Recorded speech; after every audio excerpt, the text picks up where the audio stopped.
The Play Absolutely podcast with Dr. Sue Jennings and Dr. Andy Hickson. Hello and welcome to another edition of the Play Absolutely podcast. How you doing, Sue? Hi, Andy. Good to be back.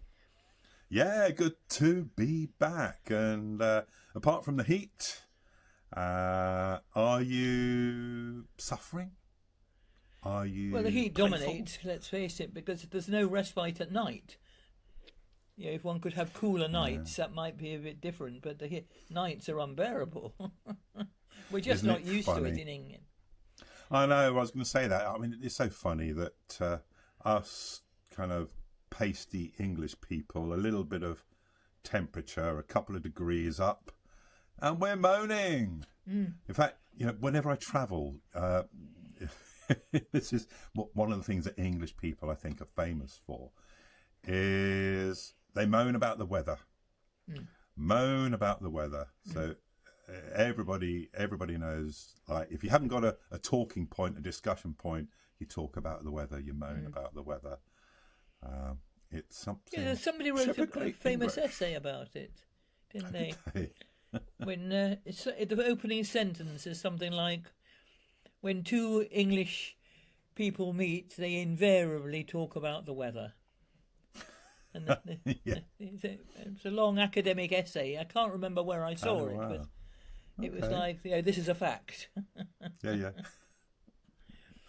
So I see you got your fans in the background. Yes, well, I've got some other ones that I use. Well, I was going to say that at the moment they're decoration. If you're so hot, why aren't you fanning yourself? Well, I'm using that's different better. ones. Okay. These are good because they're small enough to be discreet enough, whereas the others completely take up all the space around you.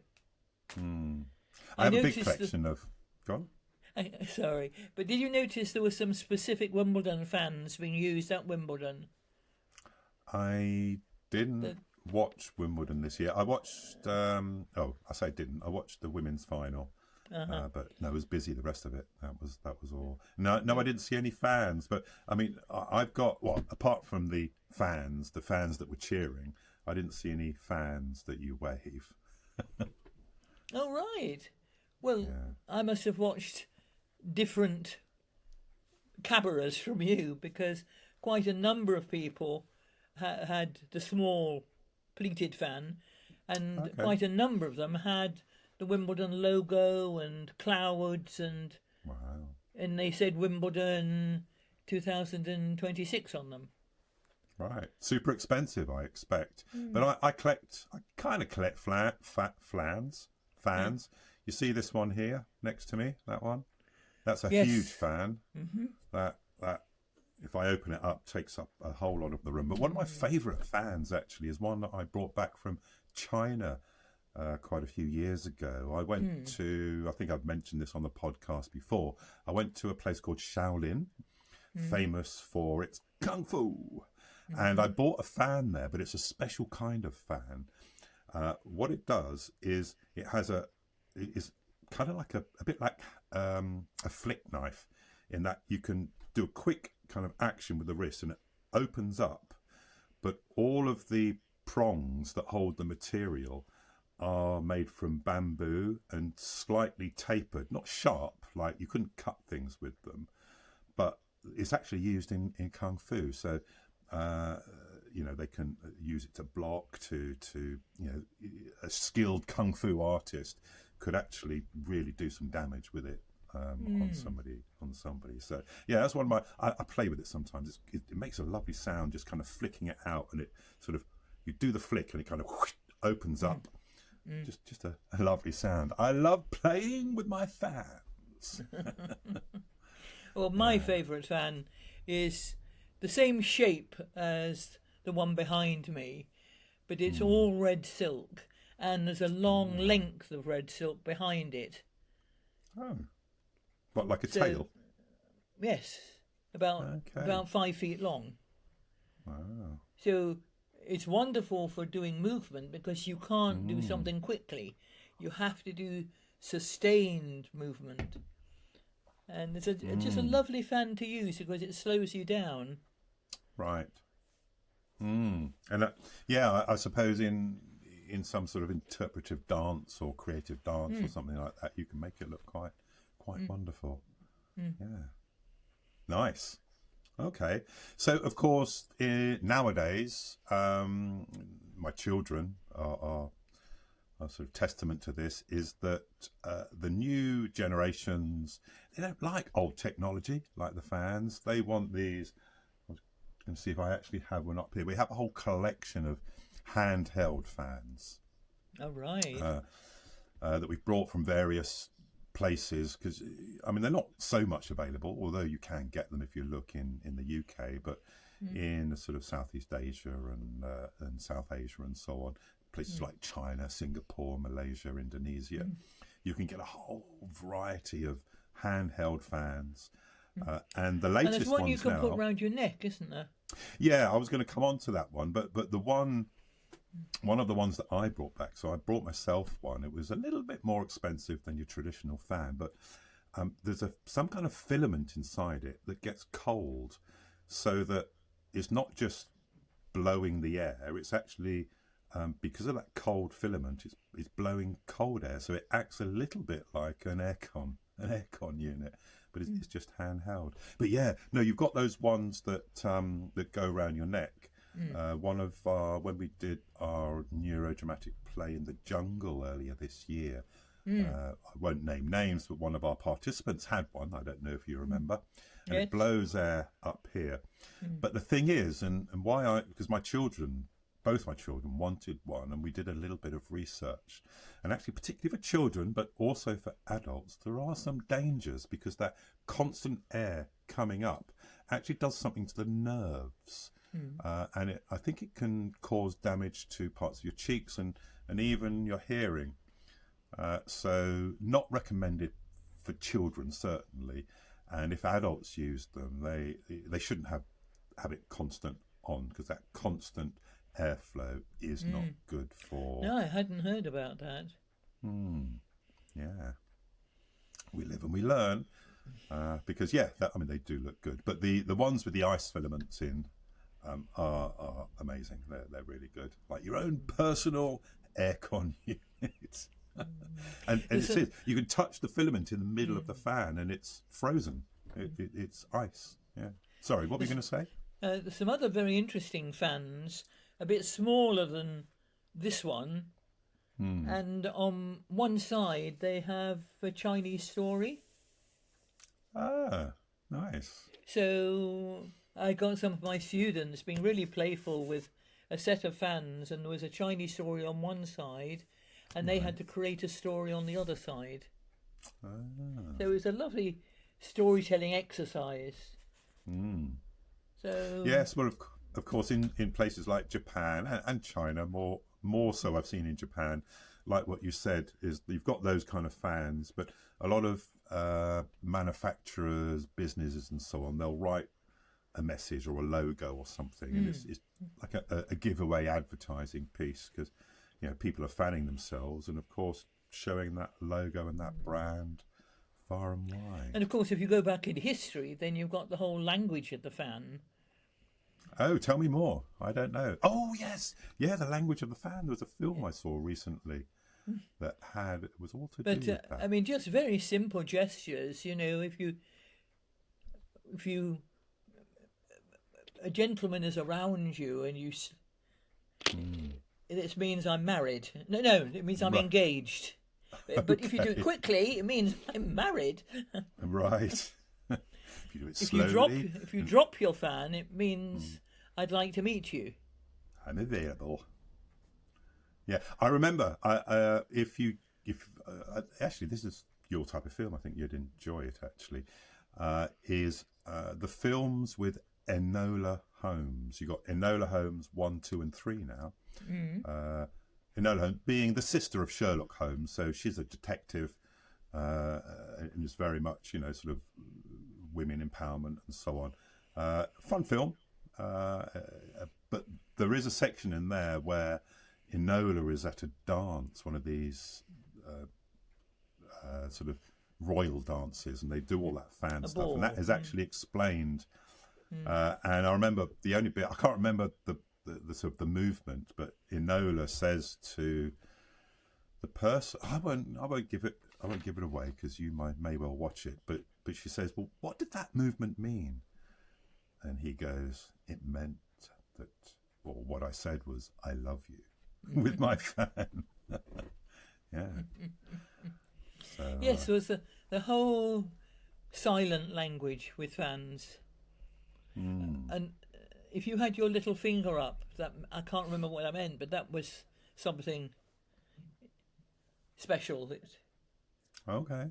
So instead of just holding it in your hand, if you had your little finger as you were, that communicated something.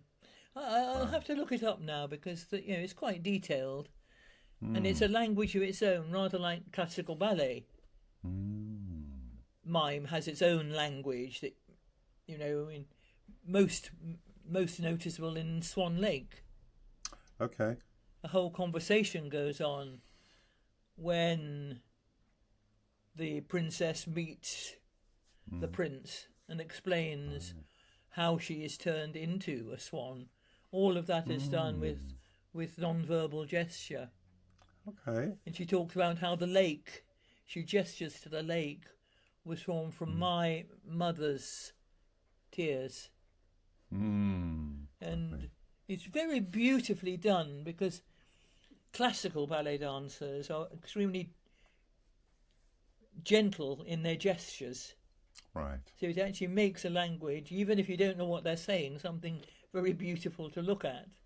It's like a dance in its own right. Of course, in your early days, I don't think many people know this, is that you were a ballet dancer. Oh, indeed. Yeah. Following in my mother's dancing footsteps.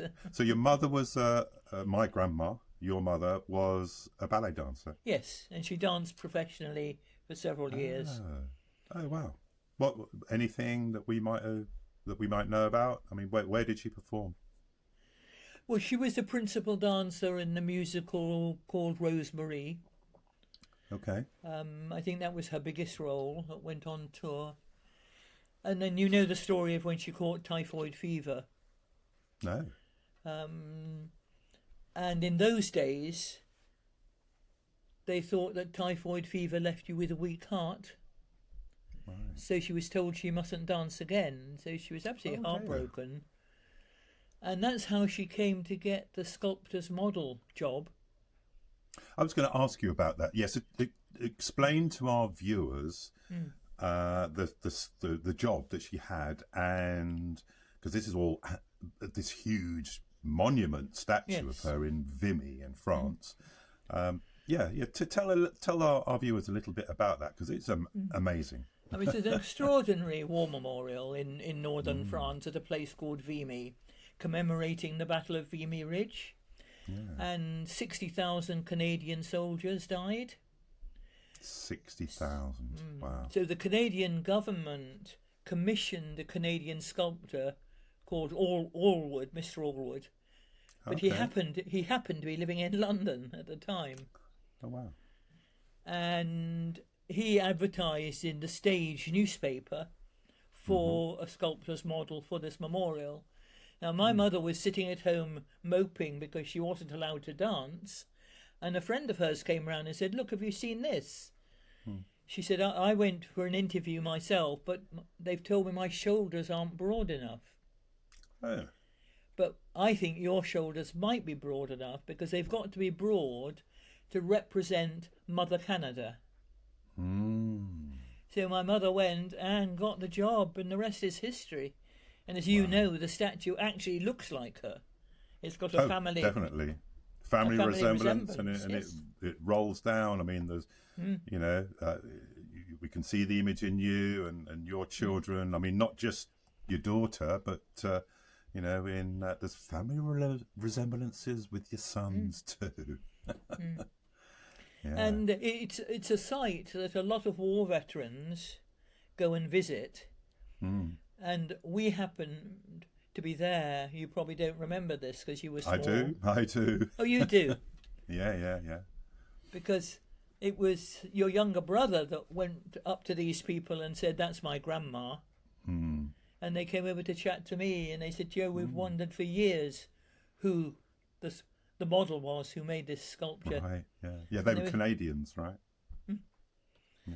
So, and France actually gave the piece of land to Canada that the memorial's on. So there's like this little patch of Canada in France.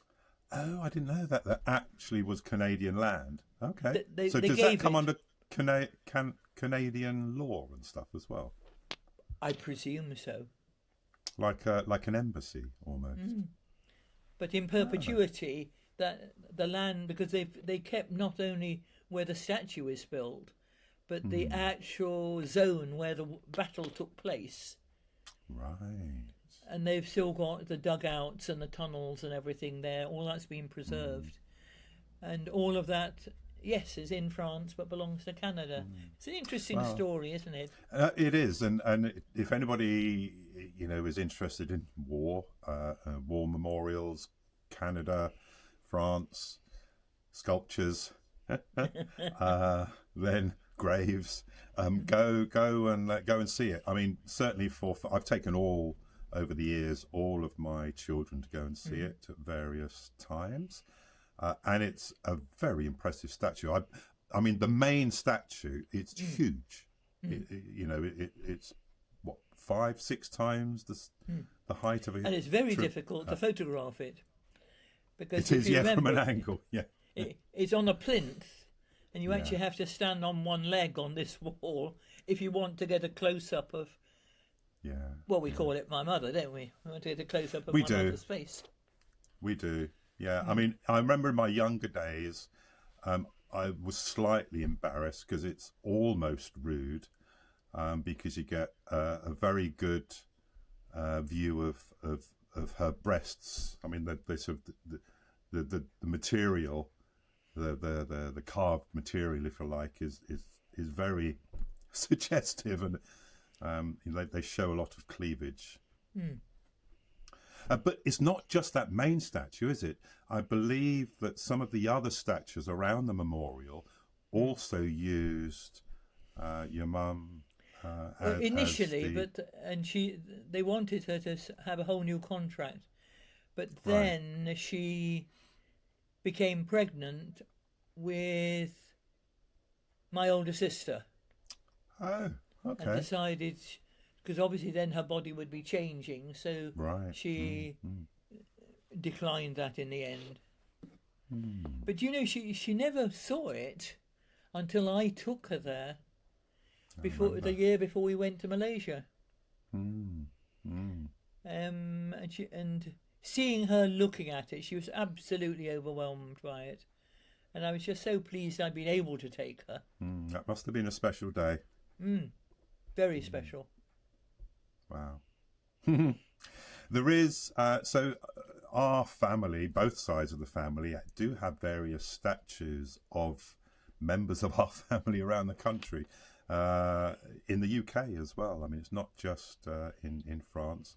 There's another one in London, in a park in North London. I'll keep the privacy, but there is a big statue of one of our, not an uncle, it's a great uncle, I think, in one of the parks in North London, which is a lovely little park, and I've been there a few times. Showed my children, there's one of your ancestors. Yeah, so yeah. Okay, so, that's a bit of a playful tangent. Anything playful that you've got up to this week that you'd like to share with our audience? Well, I was trying to think of solutions when it gets too hot to play. And I decided the answer is not to... Water play! Or maybe it's not physically possible to play with water wherever you are. And I think the important thing is that you remember you can be playful in your mind. Of course. Yeah. And it doesn't have to be physical. You can be absolutely still and let your mind go absolutely over the top with creativity and thoughts and pictures and so on. And one Imagination little works wonders. playful project I'm developing at the moment, which I will say more about in the future. Okay. But as you know, I'm establishing something called Daisy Play for that isn't therapy, isn't play therapy. It's encouraging people to be playful, and I'm collecting all sorts of bottle tops Right. and the tops of coffee tins and everything. And of course, they're all different sizes, they're all different colours, and I'm experimenting just how much you can do with them Right. as a playful resource that costs absolutely nothing. But you can build with them, you can match sizes, you can differentiate colours, you can count them. I mean, it's amazing what you can do. Make music with them. Absolutely. And of course, you've got the metal ones, you've got the plastic ones, you've got the cardboard ones. Yeah. So if you get a load of metal ones together and put them in a little pot, that you've got a little shaker there, for example, you could string them up and sort of make like a wind chime as well. With the, I mean, there's many. Would you like us to save bottle tops for you from now on then? Please. Yeah. So, And then please, in a don't few send me days' a time, sackful, I was going to say, in a few days' time on the next podcast, stop, no more bottle tops, as all our viewers send bucket loads of bottle tops and put them outside your front door. Yeah. But I want to try and just encourage people to think it is quite possible to be really playful without spending loads of money on toys or, paint and clay, some of which are becoming very expensive for people these days. Absolutely. And it's all very people telling me you can use flour and water. Well, I'm sorry, when half the world is starving, I think we should be limited in terms of how much flour we use. I actually have a rule, by the way, for that if I do use flour and water in a workshop, then I put the same amount of flour in the food bank. Okay. And that goes some way to relieve my conscience about playing with food and then throwing it away. Have you, on that point, clay, working with clay is one of the ideal substances. It's very tactile. It holds itself together. As we know, there's all kinds of things you can make out of clay. How easy is it to make our own clay from sort of mud and so on? Is that not something that you'd like to explore? I know you're going to need to find ways to sort of take out, I don't know, all the bugs and animals, because you don't want to be bringing those into the house.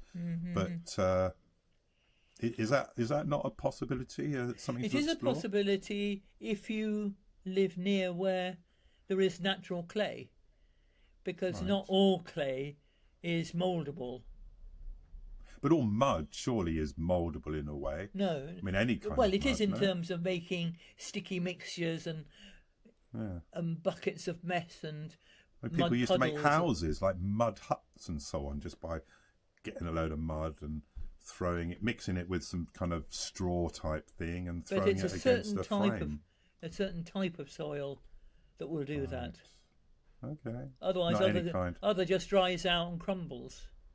Right. Okay. Yeah. If you can imagine that. I think that would be. If we could make our own clay, maybe we should find out how easy it is to get the raw clay substance. Are the places that you can just dig it up? Or is it going to spoil the environment? Because I know, peat, for example, bogs and so on. People love buying peat for their garden purposes at home, but it's actually a resource that is scarce and it's doing permanent damage by using peat. Overuse. I wonder if that would be the the other same for thing, I don't know whether you knew about it at the time, but when I had my little house in Romania, and nearby was a gypsy village where I used to go and do drama and dance. I And remember. they had a seam of clay there that could be used for making bricks. Right. Yeah. Yeah. And it was an actual seam that had been dug out, and it was the right sort of clay to make bricks. And that was one way they supported the village, is that people would go and, they'd sort of have a brick making day, and they'd all go together and make a pile of bricks, bake them in the sun, Okay. Nice. and then people would go and buy them, and it was a much cheaper way of buying bricks than going to a builder's yard. Yes. Okay. So, would you like to take this opportune moment to go to our regular feature of Play in the News? Well, Yes. there have been several articles just generally in the English press this last few days about asking questions about, well, what is play and what does it do and how does it work and why does it work? So what I think is interesting is that in the UK, at any rate, they begin to ask questions, I think, to answer the sceptics that say, well, it's just children messing about. They should be working. And I think we're getting to an important stage where people say, okay, scientific validity. What mechanisms are happening in the brain when we play? Right. So that's generally what it's about. I mean, I think it's so interesting in schools when they designate playtime separately from other time. I mean, our philosophy could say, well, it's all playtime. But schools have this idea that, for 15 minutes is playtime, and the rest of the time they don't really call it anything, but it's, by contrast, it has to be work time, doesn't it? Indeed. Where there's a Okay. formality. Let's go to this week's Play in the News. So, Islington Council has stepped in to keep 4 adventure playgrounds open after Islington Play Association became unable to continue running them. Now, this is close to my heart because I live just round the corner and went to all 4 of these adventure playgrounds in the past. The council says that Crumbles Castle, Lumpy Hill, love that name, Martin Luther King and Timbuktu adventure playgrounds will stay open through the summer while it looks for a long-term provider. Now, this is a rare positive near-miss story. Instead of play provision simply disappearing because a charity provider hit financial difficulty, the council recognised the value of the spaces and stepped in, at least for the summer. Remember, when adventure playgrounds close, children do not just lose equipment, they lose freedom, risk, friendships and trusted adults. Next we go to India, one of your favourite places, Sue, I know. And in Mumbai, NMACC and the Reliance Foundation launched Emotions Lab. Now this is an interactive exhibition for children aged 5 to 11, using immersive play-based experiences to help children recognise, understand, label, express and regulate emotions. The report says the exhibition will later be adapted for schools and Anganwadis across India. This connects directly to the emotional play concept that you're a fan of and we discussed in a recent episode, Sue. It frames emotion not as a lecture, but as something children can explore through play, body language, facial expression, story and interaction. Emotional literacy may work best when it is not taught as a worksheet, but explored as a playable world. That's this week's Play in the News. What do you think of those? I think particularly the initiative in India, when we're discussing how important emotional literacy Mm. is very, very interesting, because so often children get confused when they can't quite read what the teacher's feeling. Mm-hmm. Yeah. And is the teacher cross? Right. Or are they just quiet? Or are they serious? And so on. Mm-hmm. And I think for many children, unless parents or other adults are direct about their feelings, end up very confused, because they try to read it, they try to work it out, and sometimes they'll try to play safe and not react at all in case it might be the wrong reaction. Right. Mm. And of course, a lot in theatre, I mean, a lot of the mask work we think about, a mask that expresses one particular emotion, Mm-hmm. but it's larger than life. So that message gets across very clearly. Mm. The comedies and the tragedies, the goodies and the baddies. Right. I just want to touch on something that you mentioned earlier about sort of play in schools, and it's either play or work. What about if we ask the question, is play a right or a reward? Because schools and adults often treat play as something children earn after some work or good behaviour or obedience, right? What if play is not a reward for learning, but one of the ways that children learn, which is, I think, what we would say. Isn't that stated in the European mandate of children's human rights? The UN rights of the child. Yes, it's a right to play is one of the rights of the child. Yes. But I don't think that is broadcast enough. They talk about children's freedom and children not being coerced, children not having to, children are still having to be soldiers at a very young age. I can't promise that this is the one, but I think it's Article 12 or 13. That's just from memory of the UN rights of the child, the right to play, and the right to be able to speak out. And it includes, under the same heading, if I remember, the right to their own culture and artistic and creative expression.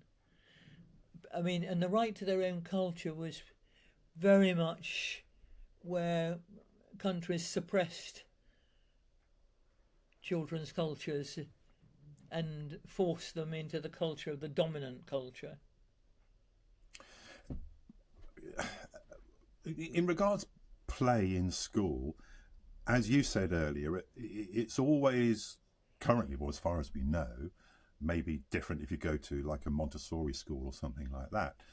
But play is linked, as you said, to school playtime. And as we also mentioned, behaviour systems, playground access.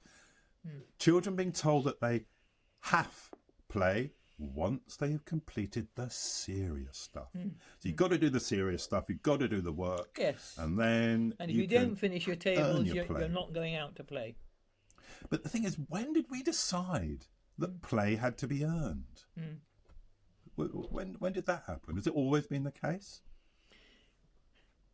Well, I was looking at the origins of certain nursery rhymes, like boys and girls come out to play. Right. And the second line is, the moon doth shine as bright as day. So they talk about the evening. Right. But then, of course, it made sense, because traditionally, in the daytime, children had to work like their parents. Right, not just school, actual work, climbing up chimneys and things. Absolutely. So they had to work, so they could only have playtime in the evenings. Right. But what is very lovely, I think, in that nursery rhyme, when you read the whole rhyme, it's not just coming out and playing, It's come with a goodwill, or Right. don't bother to come. And the second verse is all about making food. Ah. You bring milk and I'll bring flour and we'll have a pudding in half an hour. And so cooking It's funny, together. nursery rhymes, we sing them a lot of the time, but often what is actually being said, it often is going straight over our heads until we actually explore it or think about it. Wow. Okay, Sue, we're building up to, it's not next week, I think it's the week after, but it's soon. We're going to do our first live. Woo!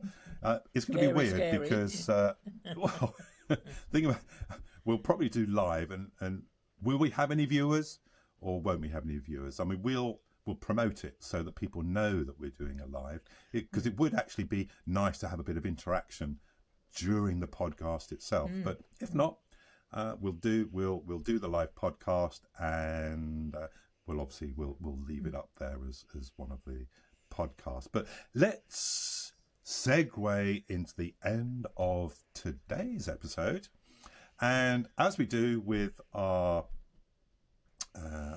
regular feature, or one of our regular features, is that we try and find a playful, creative activity that people can do if they're feeling the blues, feeling a little bit anxious. What have you got for us this week, Sue? Well, with the amount of ice cream and lollies being eaten, I'm saying don't throw away your lolly sticks. Oh, no. So you've got, I'm quite sure after 2 or 3 weeks, you've probably got a dozen lolly sticks. Rinse them so they're not sticky. Of course. Let them dry in the sunshine. And now what can you make with those? So many things. But how are we going to use that activity to reduce our anxiety or our stress? First of all, it gives you a focus. So your mind is, you've got to focus. And are you going to balance them? Are you going to stick them together? You could do writing with them. You could do numbers with them. Right. You could make a little fence. Yeah. And then you're bound to have some Play-Doh or plasticine. You could make an animal to be inside the fence. Very simple creativity. Recycling your lolly sticks. Very calming because you're Very calming. because you're focused. I love that. Unfortunately, the activity when you mentioned the lolly sticks, only because we've been doing that recently with our own lolly sticks here, the one that popped into my head is not quite calming. It reduces the anxiety because it stops you thinking about it. But it's if you kind of put the lolly sticks in a certain way, you can make them kind of stay together without using any glue or rubber bands or anything. And then it almost becomes like a frisbee or a boomerang or something like that, where you can throw it so it kind of skims through the air, and if it hits a wall or something, it kind of it all explodes, which is a fun thing to do. And then you Which start is why again. you need to wash them first. One of the reasons you need to wash them first. So my activity is right. Well, the last 2 weeks I've made use of the hand. I'm trying to find something. I'm trying to find things where you don't need stuff. Okay. So my activity this week is you find a doorway and stand in it or near it. It can be a real doorway. It can be an imagined doorway. When you're there, name your anxious feeling quietly. You could say, anxiety is here. Then the third is choose what the doorway leads to.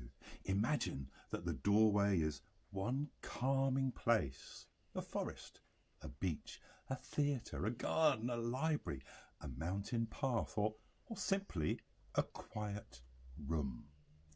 4. Step through slowly. Take one slow step through the doorway and breathe out as you cross. 5. Give yourself one role. Say, for the next minute, I am not the panic, I am the traveller. Look around and name 3 things that you would see in that imagined space. Then finish by saying, I have crossed into the next moment. Lovely. Like a little journey. A little journey, indeed.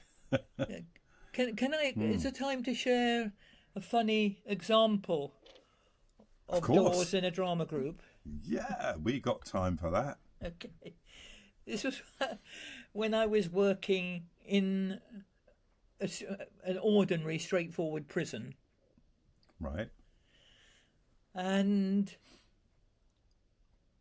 we had this idea that, in our lives there were doors you could lock and unlock. Mm. And everybody in the group, they were all male prisoners, fairly serious things they had done. Mm-hmm. And they could take it in turns to say what lay behind the door. Okay. And we went round the group, and one guy said... Sorry, can I just pause you there? So the picture is that you've got a circle of prisoners, men, I presume. Yes. And you've asked them to imagine a door and what lies behind the door, so we can't see it. Yes, and it's come out of a discussion where people were saying, well, the decent doors are always locked, and, right, you open the wrong door in your life and look what happens. And they've been using doors as a metaphor. Right? Mm. And we'd gone round several people, and this guy started talking quite poetically about this door. Hmm. The door in my life that will lead to a new horizon, the door I've dreamt about, and so on and so on. And the guy next to me said to me, sounds like Shakespeare. And my head was, I wonder which play he was thinking of, right? So I whispered back, which one? So he said, oh, the dead one, you fool. Yeah. William, William Shakespeare, that one. Yeah. It was very difficult for me to sustain my role in that group because I wanted to shriek with laughter. But they just came out, the dead one, you fool. Did you find out if he was actually referring to a play, or it was just kind of so sort of over him? No, because it was all this poetry. Oh, you're right. This is what made him think that it was like Shakespeare, which I thought was wonderful, So, I mean, on that point, how playful, I know he wrote plays, but how playful would you regard Shakespeare? Would I regard Shakespeare? Oh, amazingly. I mean, his playfulness was with words. Hmm. Can you name a highlight? I know I'm putting you on the spot here. But, you are a bit. You know a lot about, yeah. I mean, I think probably my favourite speech of all time is Puck's speech at the end of Midsummer Night's Dream. Right, yeah. Because it's a very revealing speech, although it, on the surface, it can look simple. Mm. He refers to the actors as shadows. Now, we all know what that means, our shadow self, in modern psychotherapy terms. Indeed. And, he starts off, if we shadows have offended. If we've upset you. He's talking directly to the audience, not to other actors. All about if you're upset with what you've watched, imagine you've been asleep and had a dream, and we'll do better tomorrow, sort of thing. But it's a very lovely speech. I also like, in the same play, Titania's speech, when she talks about the climate change, anticipating climate change by about 400 years. So overall, Midsummer Night's Dream is my favourite play anyway. I was going to say that, isn't it one of your favourite plays? Yes. But the favourite play, yeah. It is amazing, and I know that you have, we have together actually seen some amazing productions of Midsummer Night's Dream. Yeah, I think I'm sure she won't mind us mentioning her name here, but now you can correct me if I'm wrong, because we've seen so many plays, particularly as children. That was one of the things that you took us a lot to. Now, didn't we go to see the actress who's also a friend of yours, Claire Higgins, in a production of Midsummer Night's Dream? Indeed. Indeed, my memory was right. Yes. And what character did she play? Well, this was the production where they experimented with Theseus and Oberon being the same actor, Right. and Hippolyta and Titania being the same actor, and that was Claire. Right. So she played two people. And it changed. They had a very clever costuming where they could change within seconds into the other character. And it worked very well, and she was amazing. I mean, for those people that, sorry to interrupt, for those people that don't know Claire Higgins, I mean, she's done a lot of film roles, and I'm trying to remember the name of the film, but one of the films she was in, one of the characters had lots of pins. I think he was known as Pinhead. His whole face and head was covered in pins. A bit of a horror film, but yeah, she was one of the central characters, actors in that film. Anyway, been great to speak to you. Maybe we can get Claire on. That's something that we can talk about in the future. But for now, let's say goodbye and don't forget to play. No, and is right. Don't forget to play. Don't forget to play. Bye. See you later. Ciao, ciao.